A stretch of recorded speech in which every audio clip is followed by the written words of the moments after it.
There are moments when what first appears as care begins to feel like a net around you. A partner who checks if you arrived home safely, who wants to know how you spent your day, who offers to solve your problems.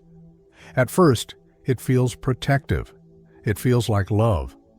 But slowly, the same gestures begin to press against your breath. His attention no longer feels like presence. It begins to feel like surveillance. This is the subtle threshold where affection can transform into control. The difference between genuine care and disguised vigilance lies in freedom. True affection supports your choices without trying to contain them. It asks, "How are you?" and accepts the answer without needing to manage your life.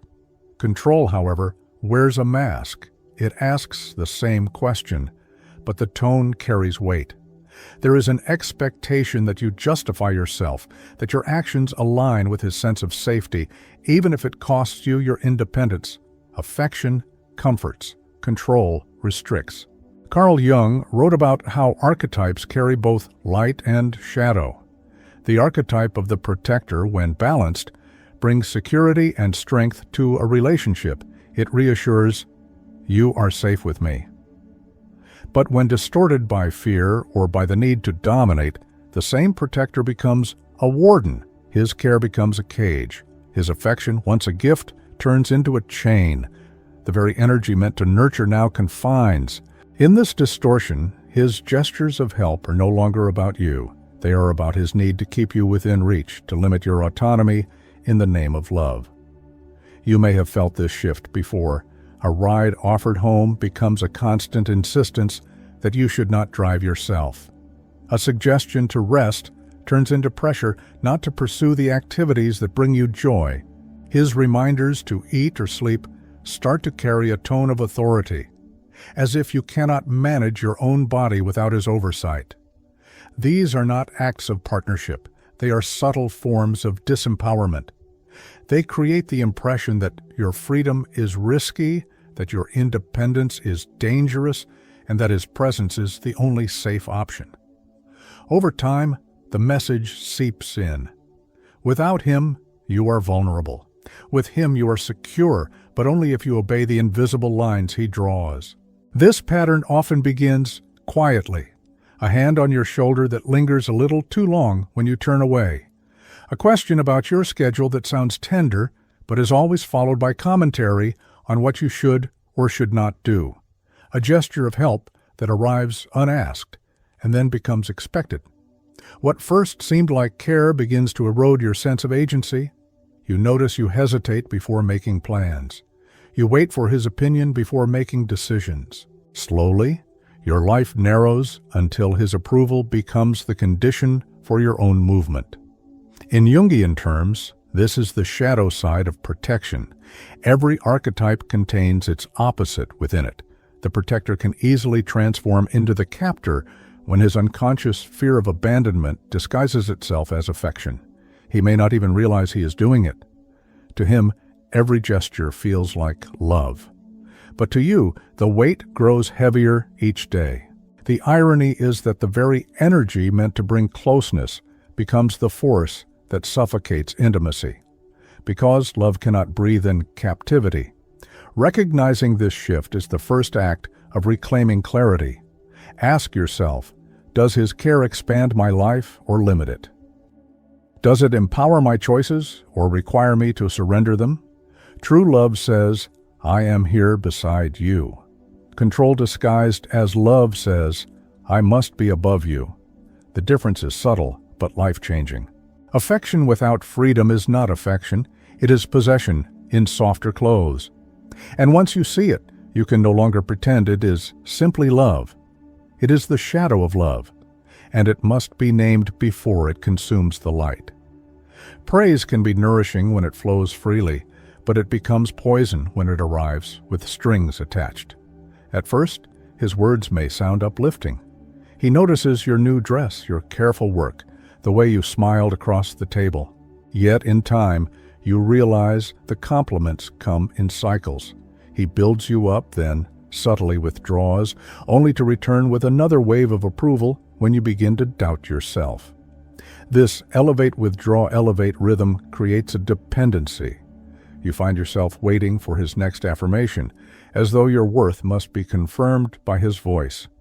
What seemed like affection begins to resemble a currency of control. The difference between genuine recognition and conditional praise is felt in your body. Authentic recognition leaves you grounded, free to continue being yourself whether or not he notices. Conditional praise, however, unsettles you. You feel a pull to earn the next compliment, to avoid displeasing him, to keep yourself aligned with whatever invisible standard secures his approval. Jung spoke often of the shadow, the hidden motivations that shape behavior. In this case, the shadow hides behind charm. What looks like admiration is sometimes a disguised attempt to hold power over your emotional state. Living in this cycle can drain the psyche. Your sense of self begins to orbit his reactions rather than your own truth. You may catch yourself dressing, speaking, even thinking in ways that you hope will elicit his validation. Each compliment becomes less a gift and more a test. Am I enough today? This dependency is subtle but corrosive. It erodes your inner voice, replacing it with his. Over time, your joy becomes less about what you feel and more about what he reflects back to you. When he withdraws praise, the silence feels like punishment. When he offers it again, the relief feels like love. This emotional oscillation binds you tighter than open criticism ever could. Recognizing the pattern is vital. Ask yourself, are his compliments steady, or do they rise and fall in a way that leaves you anxious for the next one? Does his praise celebrate you as you are, or does it condition you to behave in certain ways? True admiration delights in your essence, whether or not you conform. Conditional praise, however, manipulates by rewarding only what suits him. This is not love. It is training disguised as tenderness. There are ways to loosen the grip of this cycle without confrontation that escalates conflict. One is to return to your own center each time you notice the absence of praise. Instead of waiting for his words, speak them to yourself. Write down your achievements, however small, and read them aloud until they feel like they belong to you again. Another strategy is to observe his timing. When he withdraws praise, notice the shift without reacting. When he offers it again, receive it with gratitude, but do not let it define you. By remaining steady through both presence and absence, you weaken the control of the cycle. You teach your own psyche that your worth does not rise and fall with his recognition. Jung believed individuation required breaking free from projections, the ways others define us, and stepping into our own wholeness. In this dynamic, his praise functions as a projection, shaping how you see yourself. But when you detach from its power, you reclaim authorship of your identity. You begin to see that compliments are pleasant, but not essential. Your essence does not require validation to exist. And once you grasp this, his cycle loses its hold. Praise returns to being what it was meant to be, an offering of appreciation, not a tool of control. Touch can be one of the most profound languages of love, but it can also be one of the most subtle instruments of control. At first, physical closeness feels natural, even comforting, a hand on your arm while you speak, an embrace when you enter a room, the warmth of presence beside you. These are gestures that nurture intimacy. Yet there is a fine line between affection that honors and touch that intrudes. When touch begins to dictate where you stand, how you move, or even how free you feel in your own skin, it has shifted from connection to possession.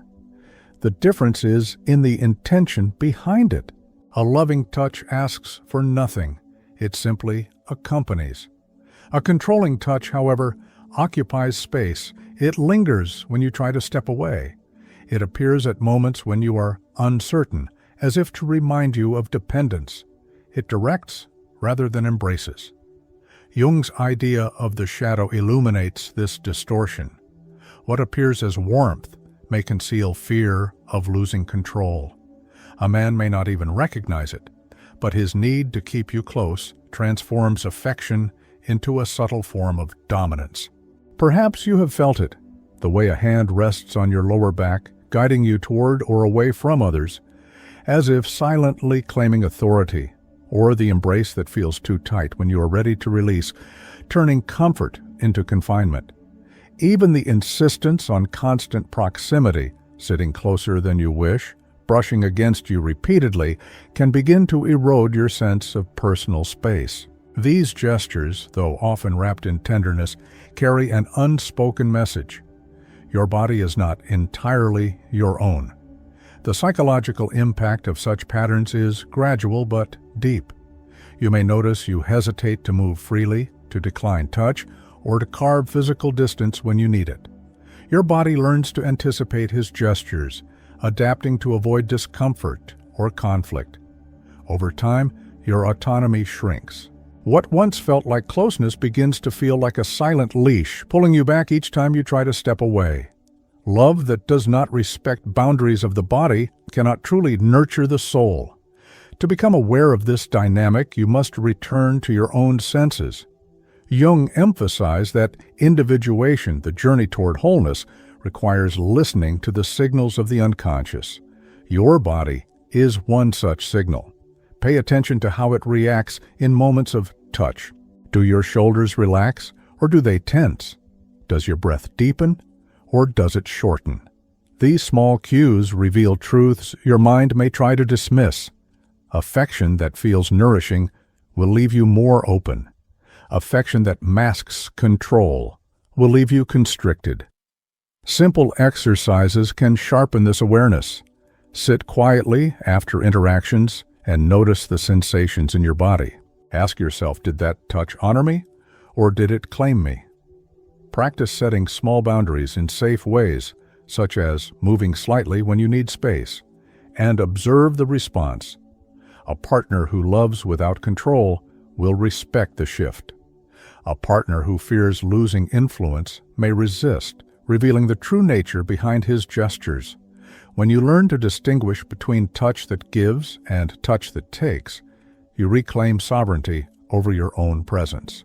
True intimacy is not measured by how tightly someone holds you, but by how free you feel while being held. The shadow may disguise possession as affection, but once seen, it loses power.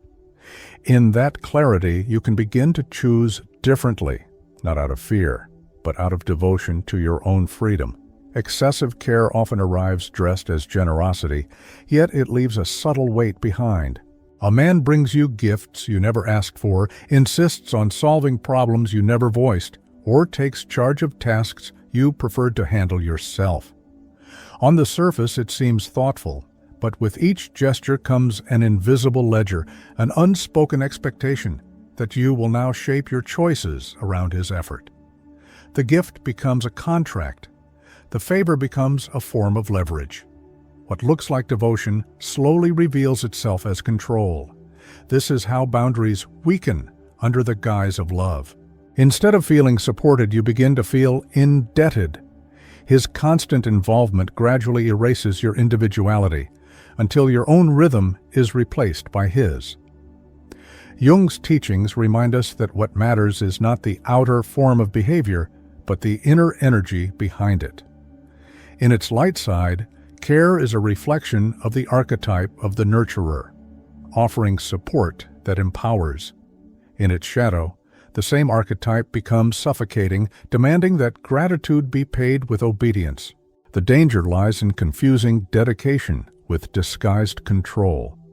You may tell yourself, he just wants to help, even when the help leaves you smaller, quieter, less free. A woman over time learns the cost of such dynamics. She notices her preferences fading, her voice softening, her life narrowing. What she thought was love begins to feel like a loss of self. The paradox is painful. What appears as closeness actually creates distance from her own essence. To restore clarity, you must look beneath the surface of his actions. Ask, do his gifts expand my choices or narrow them? Do his offers of help strengthen my independence or create dependency? True generosity gives without claim. Manipulative generosity expects silent compliance. When you discern the difference, you begin to see which gestures honor you and which bind you. There are practical ways to recover balance without closing the heart entirely. One is to gently decline help when you do not need it. A simple "I appreciate it, but I've got this" affirms both gratitude and autonomy. Another is to create space for reciprocity, offering care on your own terms rather than only receiving his. This balances the flow and prevents a dynamic where his involvement becomes the center of the relationship. It is also valuable to notice how you feel after his gestures. Real care leaves you lighter, freer, and more yourself. Excessive or controlling care leaves you indebted, restricted, and hesitant. Your body knows the difference long before your mind rationalizes it. Trust that knowledge. It is the compass that points you back toward your own voice. Jung would call this process individuation, the return to center, where the self no longer disappears in the other. By practicing clarity in small steps, you reclaim your presence without needing to close your heart. The boundary does not reject care. It welcomes only the kind that honors your essence. And in that balance, you remind both yourself and your partner that true love is not about control, but about freedom within connection. There is a quiet revolution that happens when a woman realizes she no longer has to confuse affection with possession. What once felt like care, but left her feeling smaller, finally reveals its true nature. This awakening is not loud or dramatic. It begins in silence, in the moment she hears her own inner voice more clearly than his.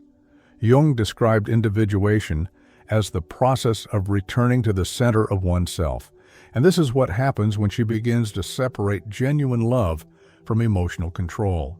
She no longer mistakes protection for captivity or attention for surveillance. She starts to understand that if affection costs her freedom, it is not love at all. Rescuing her voice requires building an inner territory that no manipulation can invade. At first, this can feel frightening because the cycle of conditional praise and disguised generosity has taught her to doubt herself. Yet, even small practices become acts of liberation. Writing her thoughts without censoring them, taking time for solitude without apology, or saying no to help she did not request. Each act is a declaration of sovereignty. It is as if she builds a quiet sanctuary inside herself where no cycle of control can thrive. From this sanctuary, she learns to measure her worth not by his approval, but by her own alignment. There are countless women who have lived this transformation. One realized that her partner's endless gestures of care had slowly stolen her independence. By deciding to manage her finances again, she regained not only autonomy, but also the confidence to trust her own judgment. Another recognized the cycle of compliments, followed by withdrawal. She had been waiting for his words to confirm her value, until she learned to affirm herself daily. Over time, his silence lost its power. Each story reminds us that what looks like devotion may sometimes be dependency in disguise, and that the courage to reclaim one's essence is the path back to true freedom. Authentic affection, in contrast, never demands silence. It does not measure devotion by how much of yourself you sacrifice. Real love is expansive. It allows room for disagreement, for individuality, for freedom of choice.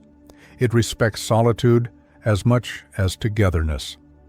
Jung's vision of individuation reminds us that relationships should make each person more whole, not less. In this way, the clearest sign that affection is real is that you can remain fully yourself within it. Love that forces you to shrink is not love. It is fear dressed as intimacy. The act of protecting your boundaries becomes a form of deep self-love. When you say no to manipulation, you are saying yes to your essence. When you honor your independence, you are affirming that your heart is not a possession to be guarded, but a garden to be nurtured. The right kind of partner will not see your boundaries as rejection. He will see them as an invitation to bring his own wholeness. In Jungian terms, this is the meeting of two individuated selves, not the fusion of two incomplete halves. The final question to carry with you is simple yet profound. Does his affection make you freer, or does it make you smaller? If you feel you must constantly bend to keep the peace, if his gifts or compliments feel like chains rather than blessings, then what you are experiencing is not love. It is control softened by tenderness. But if his presence makes you breathe more fully, if his words affirm without demanding, if his touch feels like grounding instead of confinement, then that affection is real. A woman who reclaims her voice no longer fears solitude, because solitude is no longer emptiness, it is truth. She no longer fears rejection, because she knows that what leaves was never aligned with her essence. And she no longer fears aging, because her magnetism is rooted not in appearance, but in authenticity.